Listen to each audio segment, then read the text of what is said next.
This video is sponsored by The Great Courses Plus. Greetings everyone. So a while back I made a video on 10 of the strangest fruits that I've come across while traveling around the world. That video was not a top 10. There are tens of thousands of different fruit species out there in the world, and that makes it pretty difficult to rate one as being stranger than the other. So today I present to you 10 fruits that are equally as strange, and although this is not a top 10, the final fruit in this video is, in my opinion, the weirdest one that I've come across in all of my travels. And these are all things that I've personally had, so when you're done watching this video, if you want more information, I'm going to put links to the full reviews in the description below. Alright, let's get started.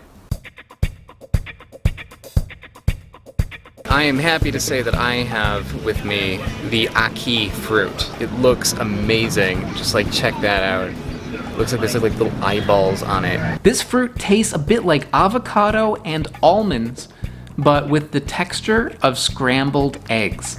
It is a much loved fruit in several Caribbean countries. However, it has a bad rap. It often shows up on top 10 most dangerous fruits in the world lists by people who haven't actually tried the thing. To find out for myself, I actually went to Jamaica, a country where many people eat this fruit every day, and I found out that provided that you eat it properly, the ackee is completely safe.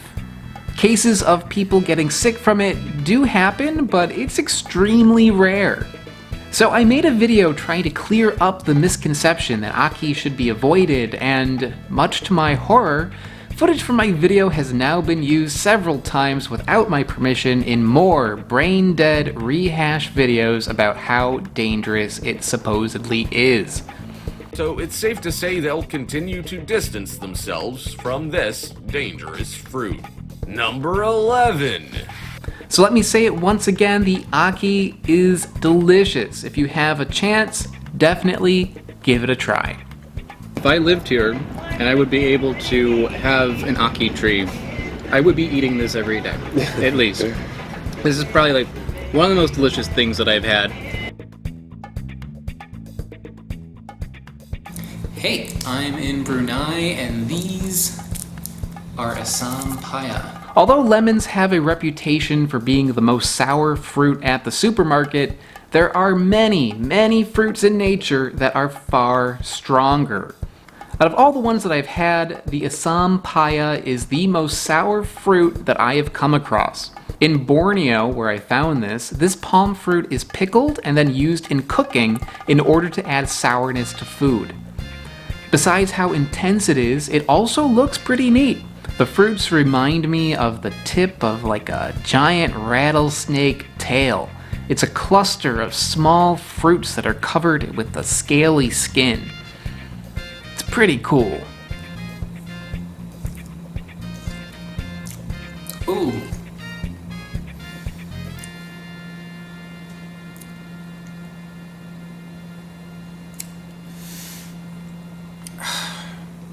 It's a wee bit sour. Okay, miracle berry party. We've got the miracle berries. We've got the sour elements, a lemon, an orange, and a grapefruit. Don't like sour fruit? Well, the miracle berry has your back. This little red berry doesn't look or taste weird, but what it does to your taste buds makes it one of the strangest fruits in the world, hands down. The miracle berry contains a compound known as miraculin. And no, I am not making this up. When you chew the berry, that compound actually coats your tongue and alters your taste buds' ability to taste certain flavors. Most notably, it makes sour foods taste sweet. There is a lot of controversy around this little fruit, including the possibility that its wide distribution has been thwarted by the sugar industry.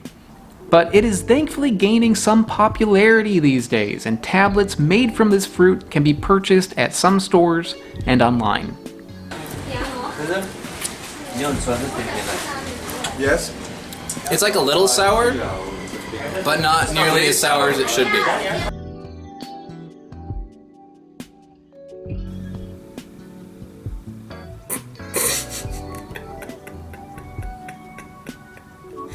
It's a titty fruit. Well, boys and girls, sometimes Mother Nature has its mind in the gutter.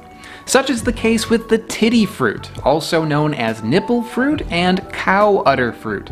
This is in the same genus as tomatoes, however, it is not edible. The fruit contains solanine, a toxic compound that when consumed can cause nausea, vomiting, diarrhea, and dizziness. This fruit is, however, a popular decoration during Chinese New Year. That's because it has a symbolic golden color, and its teats represent longevity. This particular one that I have just has this little teat here, and yes, I am tweaking a fruit right now. I will never get the name of this down. I think you might need to write it for us. Guatamenaca. Yes. The shell is very hard. You can't open it with your fingers. It's got like a star shape to it.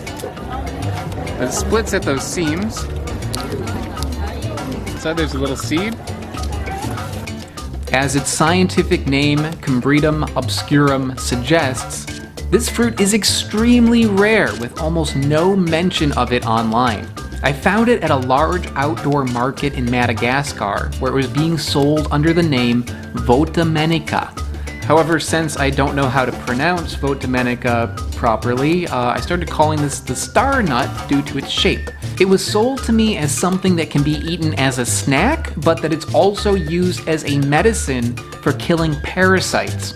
These things were delicious, tasting a bit like an almond, only sweeter and with a cooler shell. However, after releasing my episode on the star nut, it was brought to my attention that there's an even more common species that's related to this that is used in Chinese traditional medicine. The name for that plant is the Rangoon creeper, and interestingly enough, it is also used as an anti-parasitic, so there's probably something to that. Because of its popularity in Chinese traditional medicine, there is a lot more written about the Rangoon creeper, and studies have shown that if you eat it in small amounts, it's okay, but large amounts can actually cause brain damage. So that one you don't want to eat as a snack, and since there isn't a lot of information about the one that I found in Madagascar, I'm guessing you probably also don't want to eat too much of that one. Yeah, it's like an almond. A little more of a chestnut flavor though. And the sweetness is like twice as much as a regular almond.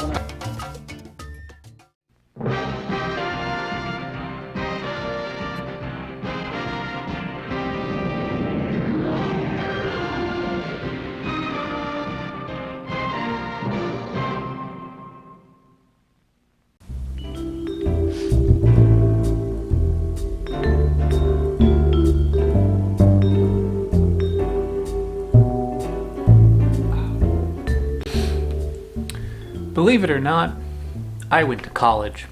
I was an English major.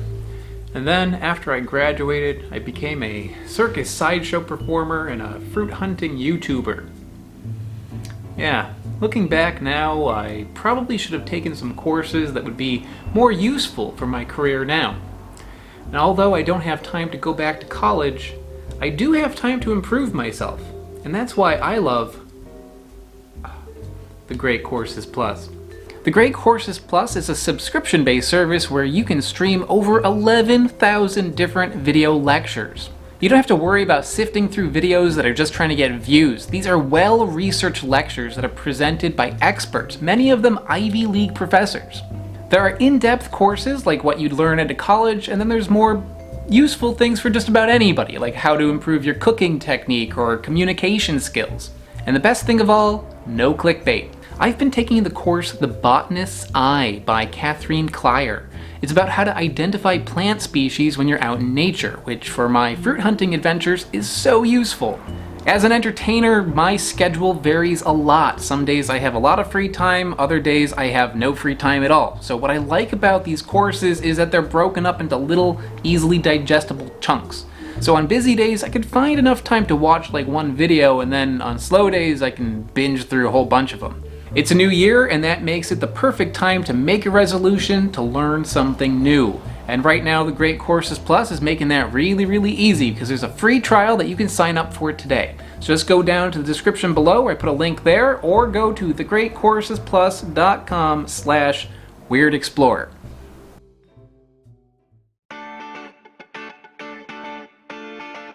I'm about to head out on a little fruit adventure because I was riding a jeepney earlier today.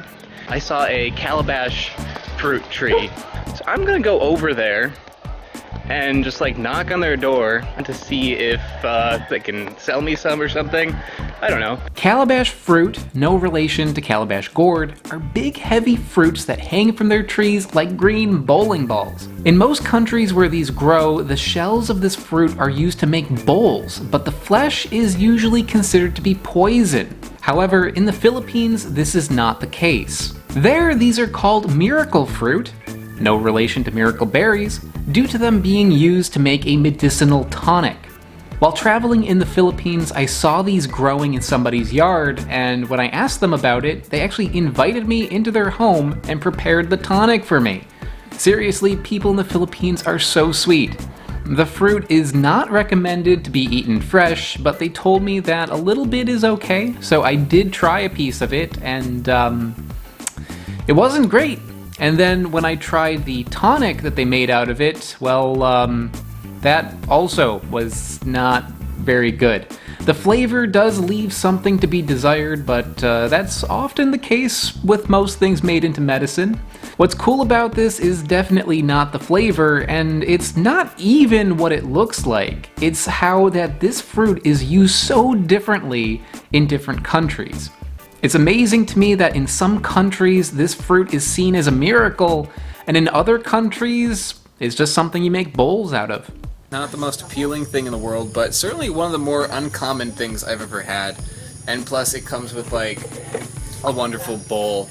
I think I'm more excited about the bowl than I am about the juice or the fruit. But yeah, this has been a pretty incredible looking thing to try.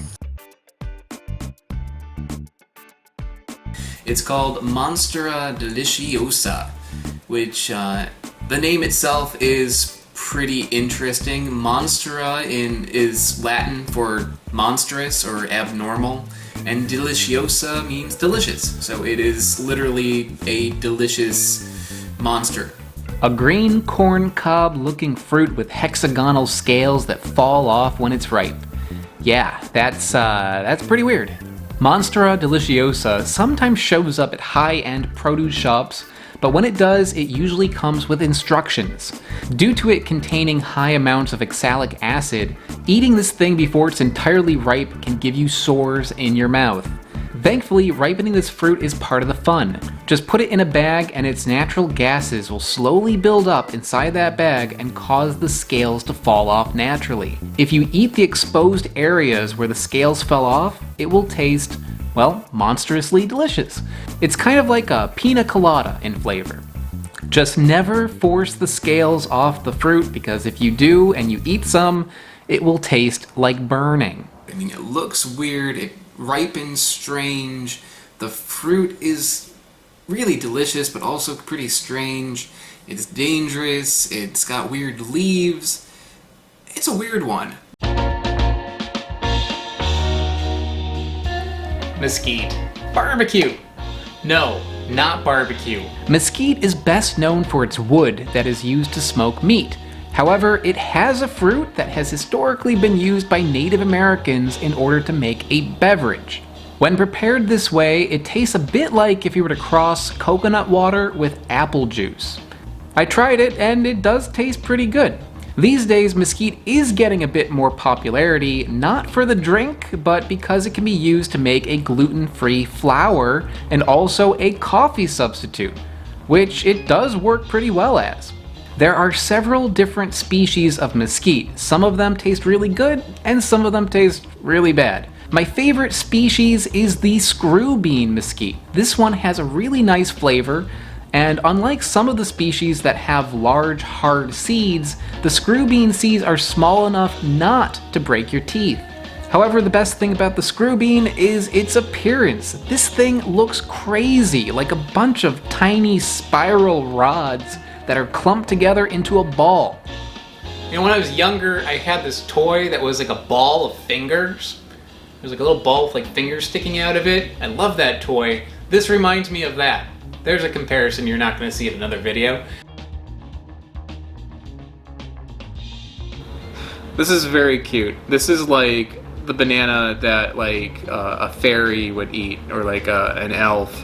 There are so many weird bananas out there that I can make a top 10 weirdest video with only bananas. Actually, I should probably do that sometime.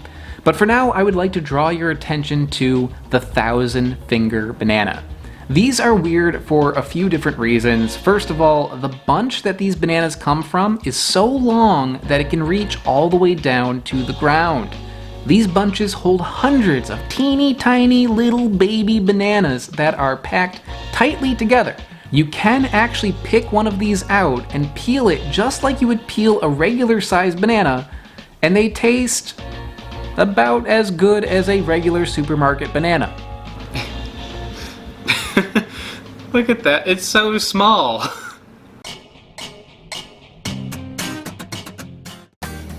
I'm at the airport in Addis Ababa, Ethiopia, about to head over to the Seychelles. We're hoping that maybe we find the Coco de Mer.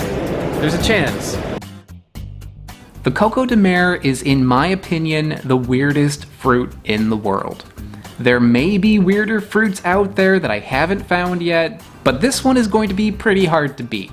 It is both the world's largest nut and the world's heaviest fruit, so it is far bigger and far heavier than the Calabash.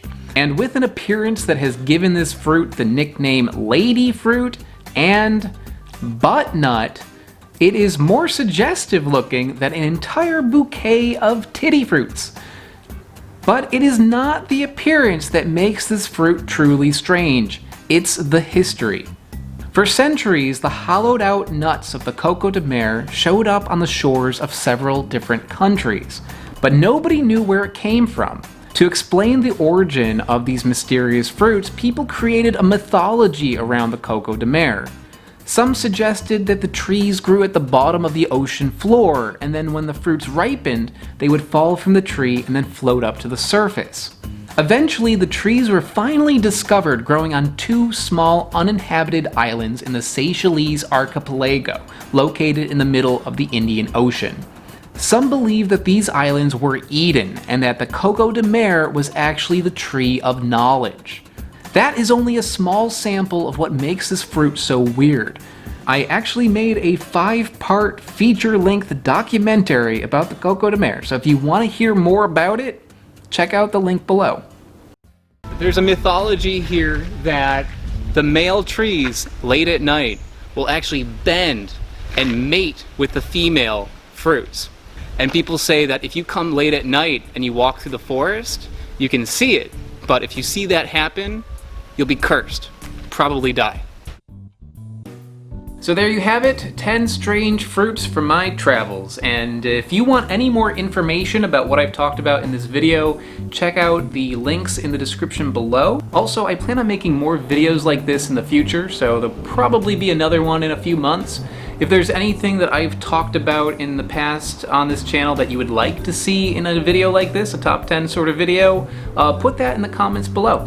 Alright, I think that's about it. See you next time. Bye-bye.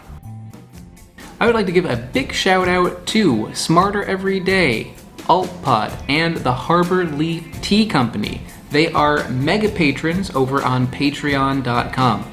I'm sure you've heard about patreon.com, but basically it is how I can afford to go on all the trips that I go on and how I get all the fruit that I review. That is all from funding from viewers like you. So if you enjoy what you're seeing here and you want to help me out, please check out the link in the description below, and there you can find out more. Thanks so much, guys. Bye-bye.